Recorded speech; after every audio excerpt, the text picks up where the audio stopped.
ఇంకోటి సార్, ఈ అమరావతికి సంబంధించినటువంటి ఈ గొడవ, ఈ వివాదం ప్రతిరోజు ఏదో ఒక ఇష్యూ బయటకు వస్తూనే ఉంది. మొన్నటిదాకా రైతులందరూ గొడవ చేస్తే కేంద్ర మంత్రి పెమ్మాసానితో కమిటీ వేసి అక్కడ వెళ్ళారు, వాళ్ళంతా మాట్లాడారు, వాళ్ళే ఒప్పుకున్నారు తప్పులు ఉన్నాయి, ఇబ్బందులు ఉన్నాయి, వాటన్నిటిని మేము సరి చేస్తామని చెప్పేసి. రైతులేమో అసలు ఇప్పుడున్న ఇచ్చిన భూములకేమో దిక్కు దివానా లేదు, మళ్ళీ కొత్తగా 40,000 ఎకరాలు తీసుకునే పరిస్థితి లేదు. ఏంటి పరిస్థితి పాపం రైతుల పరిస్థితి? అంటే ఇప్పటిదాకా రైతులు అంటే నాకు నిజంగా గౌరవం. వాటి అన్నం పెట్టిన దేవుళ్ళు వాళ్ళు. నాకు ఇప్పటిదాకా వాళ్ళకి యూరియా లేదనో, లేదా గిట్టుబాటు ధర లేదనో, పంట బీమా లేదనో, అకాల వర్షాలకి తీవ్ర నష్టం జరుగుతున్నా కేంద్ర రాష్ట్ర ప్రభుత్వాలు మొండి చేయి చూపిస్తున్నాయనో బాధలకు తోడు ఇవాళ అమరావతి రైతులకు కూడా అన్యాయం జరుగుతుంది అన్నది దాని మీద కొంచెం భుజం అందరూ ఇవ్వాల్సిన బాధ్యత ఉంది. నేను చాలాసార్లు నా డిబేట్లో కూడా చెప్పాను, నాకు అమరావతి అంటే నేను వ్యతిరేకం కాదు, నా రాష్ట్ర సార్వభౌమత్వాన్ని పరిరక్షించడానికి రాజధాని అని. 34,000 ఎకరాలు త్యాగం చేసిన రైతులకి నేను 2 విషయాలు చెప్తాను. మనం ఇంతకన్నా ముందు డిబేట్లు కూడా ఒకసారి నా వీడియోలు చూస్తే సిఆర్డిఏ అధికారులకి చేస్తున్న మోసాలకి బలవుతున్న అమరావతి రైతులను నా విశ్లేషణ ఉంది. తర్వాత ఎవడైనా సరే నేను దీనికి బేస్ ఎందుకు చెప్తానంటే, రిటైర్ అయిన ఏ బ్యూరోక్రాట్ అయినా సరే 95% వాళ్ళ రాజభోగ జీవితం ఎలా ఉంటుందో చూడండి ఒకసారి. నేను చూస్తున్నారు సంపాదించిన జీతాలకి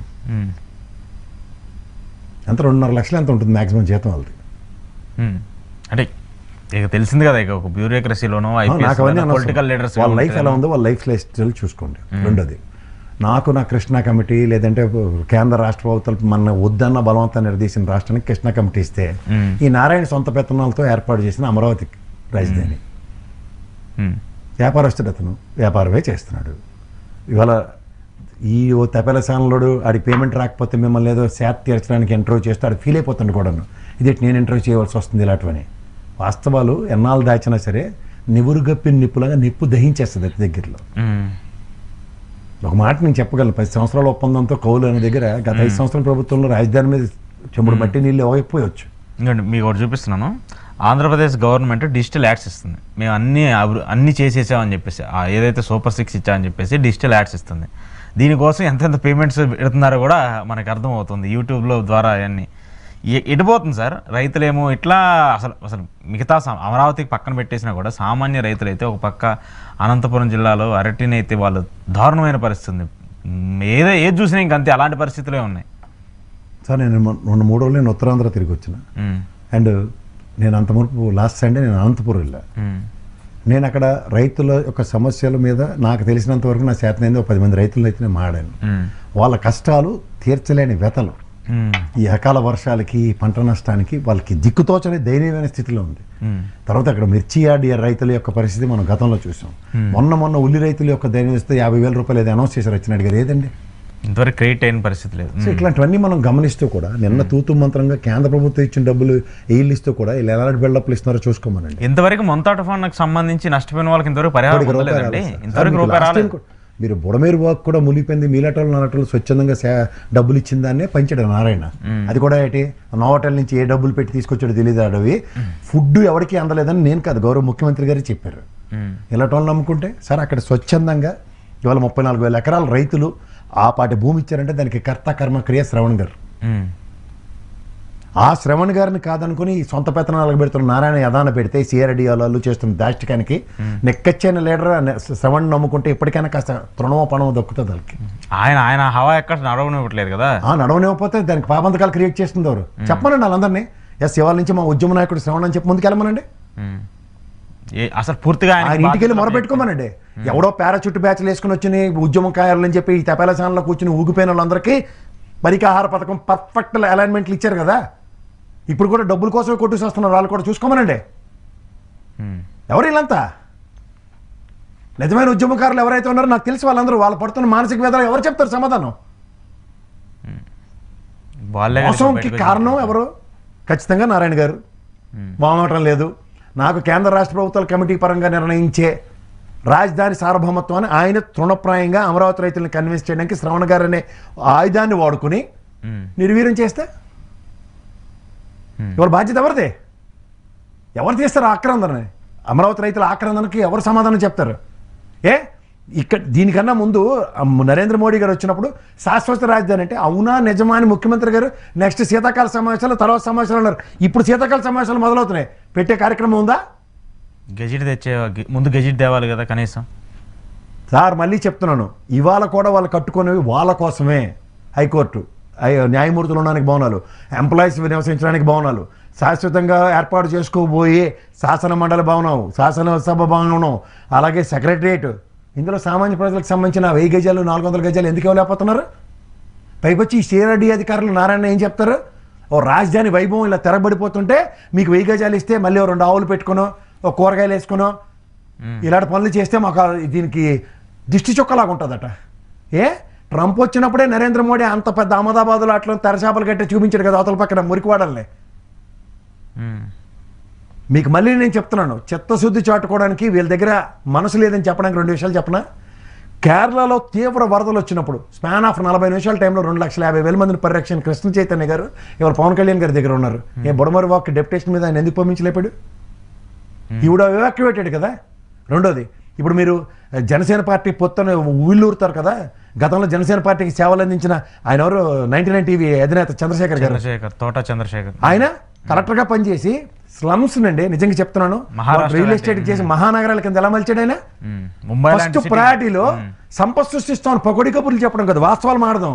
వాళ్ళకి ఆ స్లమ్ ఏరియాలో ఉన్న వాళ్ళకి ఆ సింగిల్ బెడ్రూమ్ అపార్ట్మెంట్లు ఫస్ట్ ప్రయారిటీ కట్టించి వాళ్ళందరికీ ఇక్కడ పని కల్పించడానికి ఆ శాశ్వత భవనాల్లో ఏర్పాటు చేయగలిగాడు. ఇది విజనరీ అంటారు. ఇలాంటి పనులు ఎవడం చేస్తున్నాడా? ఇలాంటి పనికొచ్చిన పని ఒకటి చేస్తున్నారో చెప్పండి. ఇది ఎక్కడ విడ్డూరం అండి? ఇది నాకు అర్థం కావట్లేదు అసలు.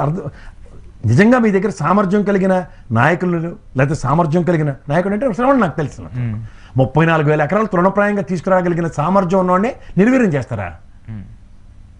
సామర్థ్యం లేని నారాయణకి నెత్తి పెడతారా?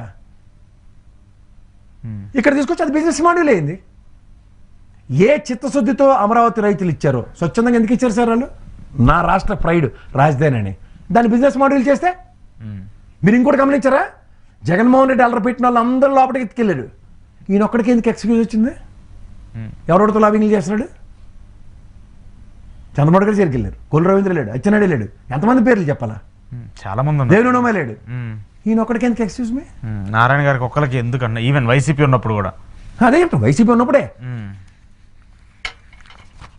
బిజినెస్ మ్యాన్స్, బ్యూరోక్రసీ, వ్యవస్థలు అన్నీ నడుస్తున్నాయమ్మ కదా.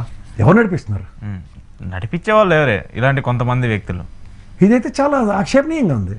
మీరు ఆ 1000 గజాలు వాళ్ళకి ఇవ్వాల్సింది 400 గజాలు మర్యాదగా ఇవ్వండి. మర్యాదగా సిఆర్డీ అధికారులు జులుమును దురుస్తనాన్ని తగ్గించి పని చేసుకోమనండి. ఎప్పటికైనా చేతామని ఇవ్వకపోతే ఈ వ్యవస్థ కుళ్ళు మకిలితో నిండిపోయి ఉన్నదానికి మీరు కూడా తోడవుతున్నారు. అది ఖచ్చితంగా ప్రజలు అర్థం చేసుకోవాలి. అది యాడే ఇంకా పెంచుతున్నారు. కానీ ఇది రైతులకు మాత్రం తక్షణమే న్యాయం చేయాలి. మామూలు సామాన్య రైతులకు ఖచ్చితంగా జరగాలి వెంటనే. ఉద్యమ నాయకులు ఎప్పటికైనా సరే లోకలోని నమ్ముకోండి, దారిని పోయిన దానయ్యలను కాదు. వాళ్ళందరూ సురక్షితంగా గొవ్వపెట్టల్లో ఉన్నారు. పోయింది అమరావతి రైతులే, నష్టపోయింది అమరావతి రైతులే. నేను ఈ విషయాల మీద ముందు నుంచి ఎందుకు మాట్లాడుతానంటే ఒళ్ళు కొవ్వెక్కి కాదు, జరుగుతుంది. వీళ్ళ దగ్గర చిత్తశుద్ధి లేదని, రైతులకి లేని పూజ చేస్తున్నారు వీళ్ళు. ఇప్పుడు 10 ఏళ్లలో వీళ్ళకి అర్థమైపోయి ఉంటుంది కదా, అప్పుడు ఎందుకు చెప్పారో, వీళ్ళు ఇలా ఎందుకు మాట్లాడారని. 10 ఏళ్ళైనా కూడా న్యాయం జరగకపోతే వాళ్ళకి ఇప్పుడు కూడా చిన్నగా రైతులు కూడా అర్థమవుతుంది, ఓకే ఇదే మనం నష్టపోయింది అనేది తెలుస్తుంది వాళ్ళకి. చిన్నగా సార్ తీవ్రంగా నష్టపోయి ఉన్నారు వాళ్ళు. ఆఖరికి నిన్న హైకోర్టు డైరెక్షన్ ఇచ్చింది చూసారు, ఒక ఆవిడికి, ముసలివాడికి కారుణ్య మరణం ఆవిడకి, వాళ్ళు కూడా వదలట్లేదు. ఎంత కర్కసత్వాన్ని ప్రదర్శిస్తున్నారో సిఆర్డీ అధికారులు చూడమనండి. చాలా దారుణం అది. మళ్ళీ సిఆర్డీ ఒక ఫ్యాక్ట్ చెక్ పెట్టి దాన్ని మళ్ళీ ట్విట్టర్లో, సోషల్ మీడియాలో ఇదంతా అబద్ధం అని చెప్పేసి వాళ్ళకే వాళ్ళు పోస్టింగ్ చేసుకునే పరిస్థితికి వచ్చేసారు. ఎవడో వెళ్ళి అడిగిన వాళ్ళు లేక జరుగుబాటు జరుగుతుంది కాబట్టి. ఇది ఎక్కడ కాదండి, ప్రజా ఉద్యమాలని నిద్ర లేపకండి. కృత్రిమ ఉద్యమాలకి, నిజమైన ప్రజా ఉద్యమాలకి తెలుగుదేశం పార్టీకి బాగా తెలుసు. ఇక్కడ శాశ్వత పరిష్కారం ఇచ్చారు తెలంగాణలో, ఇది గ్రహించుకోండి. అలాంటిది రాకుండా ఉండాలంటే ప్రభుత్వం వెంటనే క్లియర్ చేయాలి అలాంటి వాటిని. సరే సార్, ఇంకోటి జగన్ వెంటనే సార్ సత్వరం శాశ్వత పరిష్కారం అమరావతి రైతులకి ఇచ్చి తీరాలి. ఎవరు సార్ ఇస్తారు ఈ రోజుల్లో? ఏం భూమిని నమ్ముకున్న వాళ్ళు, భూమి విలువ తెలిసిన వాళ్ళు ఎవడైనా 34,000 ఎకరాలు తమాషాగా ఉంది వీళ్ళకి. ఎవడిస్తాడు? 100 గజాలు ఏమన్నాడు చూద్దాం. వాళ్ళకి సంబంధించింది ఏ లేరు కదా. ఆ నారాయణ కాలేజీలో ఒక 1000 గజాలు 100 గజాలు నేను ఏంటి బిలో పవర్టీలో ఉన్న వాళ్ళకి స్వచ్ఛందంగా ఇల్లు కట్టిస్తున్నాను, కట్టేమన్నాడు చూద్దాం. అసలు గవర్నమెంట్ రూల్స్ ప్రకారం వెళ్తే 90% ఆఫ్ నారాయణ కాలేజ్ క్లోజ్ అవ్వాలి. అసలు గ్రౌండ్ ఉండదు, అక్కడ పార్కింగ్ ఉండదు, పిల్లలు ఆడుకోవడానికి ప్లేయింగ్ ఏరియా వీళ్ళందరూ వెళ్తారండి ఇన్స్పెక్షన్కి వెళ్ళి ఎవరిని ఇన్సిడెంట్ వస్తారు సార్. ఆ వీడియోలు అన్నీ వస్తాయి. ఆ అధికారులు అందరూ ఏమో ఆడపిల్లలను కూడా ఇలా చూడరు అది అని అంతా గదమైస్తారు. లాస్ట్కి ఎక్కడ చచ్చారా మీరు అందరూ అని అడిగే పరిస్థితి వస్తుంది. చర్య ఎప్పుడైనా విన్నారా మీరు? ఇంతవరకు లేదు కదా. దాన్ని లోబింగ్ అంటారు.